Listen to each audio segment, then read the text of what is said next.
enough. Release the hounds. We have an excellent video for you today, Simpsons fans. We're heading over to the Springfield Nuclear Power Plant to discuss Montgomery Burns, Mr. Burns to you, the man who set the standard for comically greedy cartoon villains. Mr. Burns walks so Mr. Krabs could run, and he honestly makes the old crab look like a saint. Hey guys, I'm Brad with Wicked Bench, and this is Mr. Burns' deeds, good to evil. While his good side is incredibly elusive and usually non-existent, we still got a few good deeds to talk about. First, babies can bring out the best in anyone, like when Mr. Burns tried to give Maggie his teddy bear.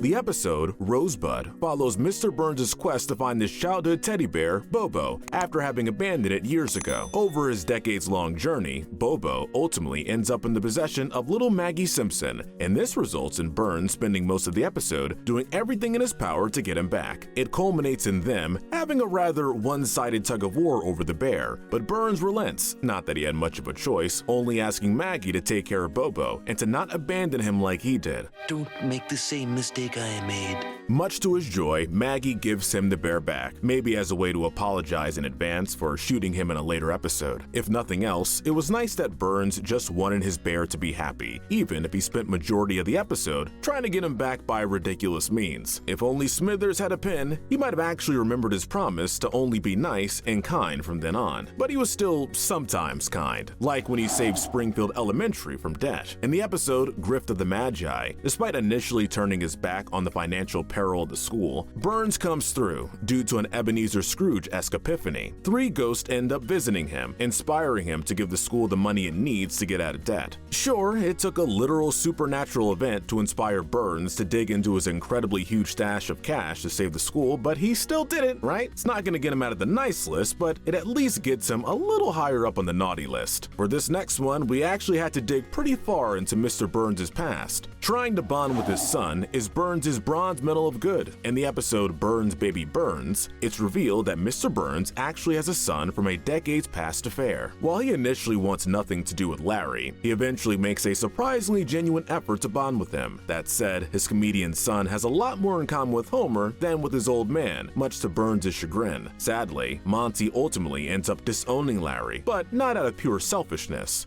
I can't be the family that you need. He rather acknowledges that he could never be the father Larry needs. Even if it didn't work out, the fact that Burns made a legitimate effort to connect with an estranged son is rather admirable, at least by his standards. Next is Mr. Burns risking his life for his fiancée. While Burns is usually satisfied with his wealth and power alone, when a fortune cookie has him and Homer convinced that love is in his near future, he goes on a quest to find someone, and surprisingly, it's a success, as he ends up engaged to a gorgeous policewoman named Gloria. I've never dated anyone with their original hair and teeth. He earns even more points when she, alongside Homer, is kidnapped by her ex-boyfriend Snake Jailbird, and Burns risks his life to save her from a burning house, even though she ends up saving him instead. It really seems like Burns has turned over a new leaf here. Darn you for going back to Snake, Gloria. The world just doesn't want to give this man a chance at redemption.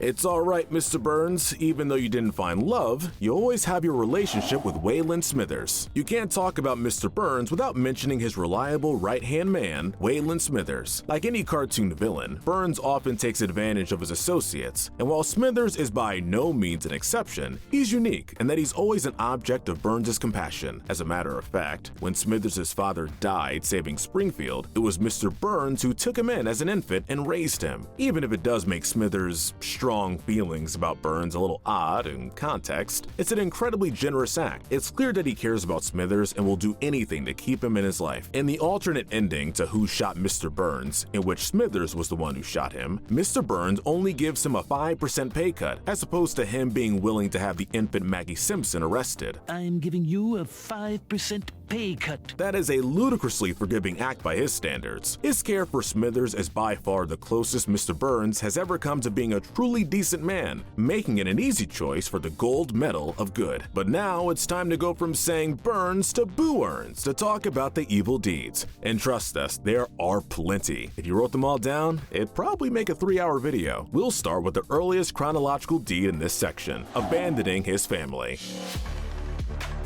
Remember earlier when we talked about Mr. Burns abandoning his teddy bear Bobo? Well, that wasn't his only sin that fateful day. Little happy Montgomery Burns was sadly blinded by greed from a very young age, leaving both his parents and Bobo to live with his heartless billionaire grandfather. While this is far from the most malicious deed on Burns' record, especially given that he was only a young child, it's significant in that it really foreshadows the heartless billionaire Mr. Burns himself would grow up to be. One of many examples of that man is one of his favorite hobbies, releasing the hounds. In one of the series' most memorable running gags, Mr. Burns' hounds are released anytime there's a threat or inconvenience or really anything on Mr. Burns' property. Release the hound. There's nothing wrong with having guard dogs as security, but often Mr. Burns uses these as punishments for employees and even threats to outsiders. It's violent, it's generally an overreaction, and it endangers pretty much everyone he's in contact with, and it's not even close to his lowest moral point. Mr. Burns is also one of the few people who can make a heartfelt moment mean-spirited in the right context. The words, "Don't forget, you're here forever," will bring most Simpsons fans' minds to the iconic "Do It For Her" image, one of the sweetest and most memorable moments in the entire series. Homer might have turned this cruel sign into something that motivates and cheers him up with pictures of little Maggie, but that doesn't take away from Burns' pettiness and downright cruelty and kicking the desperate Homer while he's down by putting the mean-spirited sign up in his office. You're here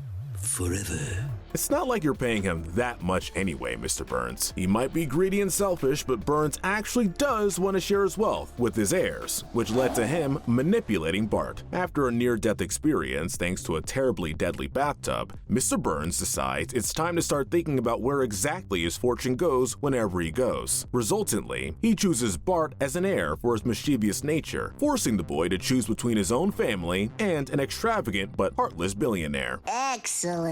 When he learns it's unlikely that Bart will make the same choice as he did as a young Monty Burns, he fakes a recording of Bart's family talking about how glad they are to have him out of their hair and Homer's near bald head. Trying to take a child away from his family to make him your heir is already questionable, but tack on falsely convincing him that his family hates him, and you've got a really monstrous act of psychological manipulation. And that's not the only time Burns has tried to drive a wedge between the Simpson family. Hitting on Marge is next. When Marge gets a job at the nuclear power plant, Mr. Burns is head over heels right away, showering her with gifts and attention. Unfortunately, upon discovering she's married to Homer, Burns goes full nice guy mode, and not like Ned Flanders nice guy, more like Reddit nice guy. He fires her over having a husband, makes sexual comments towards her, and Marge rightly takes this to court. You don't have to sue me to get my pants off. The only thing that keeps this from being any higher is Burns' change of heart once he sees how strong of a relationship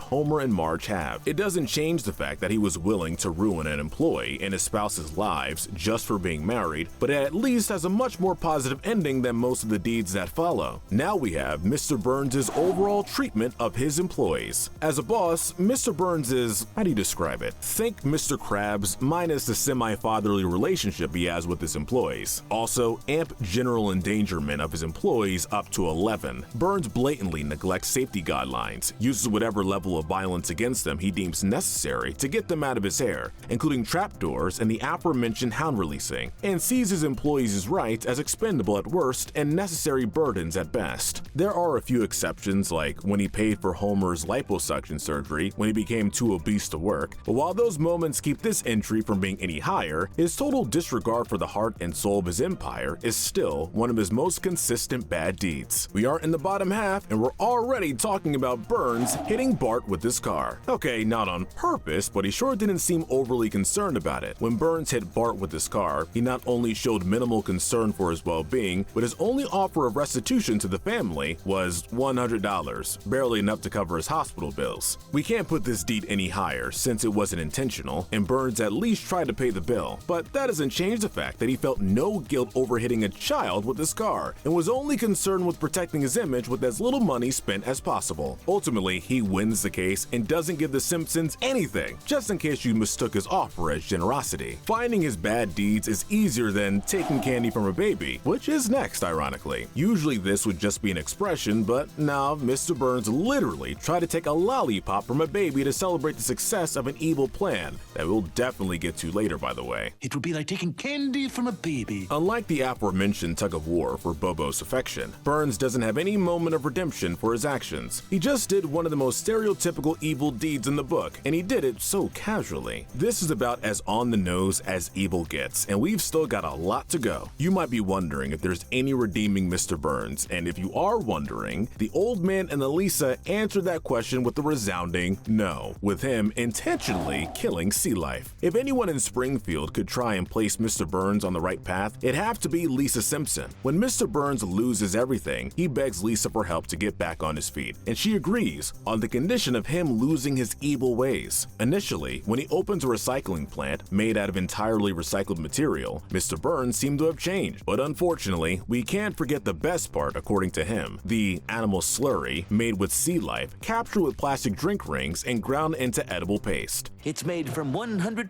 recycled animals. Even losing everything and building it back up doesn't change Mr. Burns. While we give him some credit for being genuinely thankful to Lisa for her advice, he really didn't take too long to grow back into his old heartless self. And what if we told you his attacks on sea life gets even worse, like trying to kill baby sea turtles? In the episode, The Full Monty, Mr. Burns loses heart. Well, he didn't really have one. Mr. Burns loses lungs after he learns he's going to die soon, which leads to him sadly attempting to take his own life. This in and of itself is sad, but the way he goes about it erases any sympathy we would have had. Burns insists that he must go out on his own terms by jumping off a cliff where baby sea turtles are migrating to take out as many of them as possible. It's a perfect example of how cartoonishly evil Mr. Burns is. Even when he loses all hope for his life, all he wants to do is hurt innocent animals. And as far as that goes, it doesn't get much worse than Burns harnessing his inner Cruella and trying to kill puppies. How someone could have the heart to hurt even one puppy is beyond me, but apparently it's not too crazy to Mr. Burns, who is fully ready to kill 25, minus Little Monty, to make a tuxedo for his collection of clothing made of animal skin. This desire is strong enough to make Burns steal the 25 puppies from the Simpson family and to hold Bart and Lisa hostage and even threaten to kill them so his plans can succeed. I'll have to kill them all. The only reason we don't place this even higher is that it's one of the rare occasions where Burns learns a valuable lesson. When all the puppies adorably stand up like 25 adorable little Rory Calhoun greyhounds, he vows to never kill any animal or wear its skin if it can do an amusing trick. Look man, our standards are really low here. Just like Homer's standards are when it comes to how his boss treats him, which is our next entry, his treatment of Homer Simpson. We can name countless instances of Burns' horrid treatment of any of his employees, but lovable dummy Homer Simpson is his favorite target. He takes advantage of Homer's stupidity pretty often, whether it's to reach his own evil purposes or simply for his own amusement. Time for Monkey to shine. The episode, Homer vs. Dignity, is arguably the most memorable example of the latter, at least. When Burns hires Homer as his prank monkey, he has him dress as a panda and infiltrate the zoo to dance for onlookers, so it seems. In actuality, Burns did this so he can watch Homer be, how to say this without losing an ad revenue, canoodled by a panda against his will. Of course, Mr. Burns would be responsible for one of the most infamous scenes in Simpsons history. And while that's one of the worst things he's put Homer through, his consistent cruelty towards him lands the pair's toxic relationship near the bottom of our list. Unfortunately, our bronze medal of evil goes to a scene between Mr. Burns' closest thing to a healthy relationship, his coping mechanism in the Simpsons movie. While Mr. Burns plays a secondary role in the Simpsons movie, acting as a minor antagonist and refusing to provide power for Springfield during outages, he still makes an impact, and karma hits him when the citizens of Springfield loot his mansion during its would-be apocalypse. In a mid-credit scene, we see Mr. Burns give Smithers a suggestion that might cheer him up, killing himself. Smithers, I don't believe in suicide, but if you would care to try it, it might cheer me up to watch. Yeah, this man just suggested to his closest friend and most trusted associate to literally take his own life just on the off chance that it might make him feel better. And remember, this guy is the one whose connection to Burns has the gold medal of evil. If you weren't already convinced Mr. Burns was pure evil, this scene should do the trick. Even so, he gets worse. Our silver medal of evil goes to the murder attempt on Bart and Abe Simpson. One of Mr. Burns' most memorable deeds goes back to his service alongside Grandpa Abe in World War II. While we could technically count that as a good deed, he also stole priceless paintings and entered a pact with his fellow servicemen that whoever was the last of them alive would get all the paintings. Unsurprisingly, the pact means nothing to Burns, and he gets greedier than usual. When he and Abe are the only two remaining, he tries to kill him to ensure the paintings are his to claim. Smithers, I want that man killed. It's not too shocking for Mr. Burns to attempt to kill Abe via an assassin, but he also tries to kill Bart later when he helps Abe steal the paintings, narrowly being saved by his grandpa. Child murder is just about the worst crime someone can commit, and Burns did it at the slightest inconvenience just to make sure he'd be even richer than he already was. But when a moment is so heinous it causes Smithers to refuse an order from Mr. Burns, like blocking out the sun, it has to take the gold medal of evil. Later described by Smithers as the moment his boss went from everyday villainy to cartoonish supervillainy, Burns' most powerfully money-hungry plot came from the Who Shot Mr. Burns special. He resolves to block out the sun from Springfield, knowing full well it will kill plant life, hurt the ecosystem in general, and deprive the city of heat. Take one last look at the sun, Springfield. But nonetheless, Burns has no qualms, for the simple reason that people will be using power constantly, which means he'll be getting money constantly. Smithers hit the nail on the head. This is cartoonish evil in its purest form. Mr. Burns doesn't see anything as off limits when it comes to earning money, even though he's already got a ludicrous amount of it. You tried to do the right thing, Maggie, but hopefully you at least scared Mr. Burns off of doing anything like this ever again.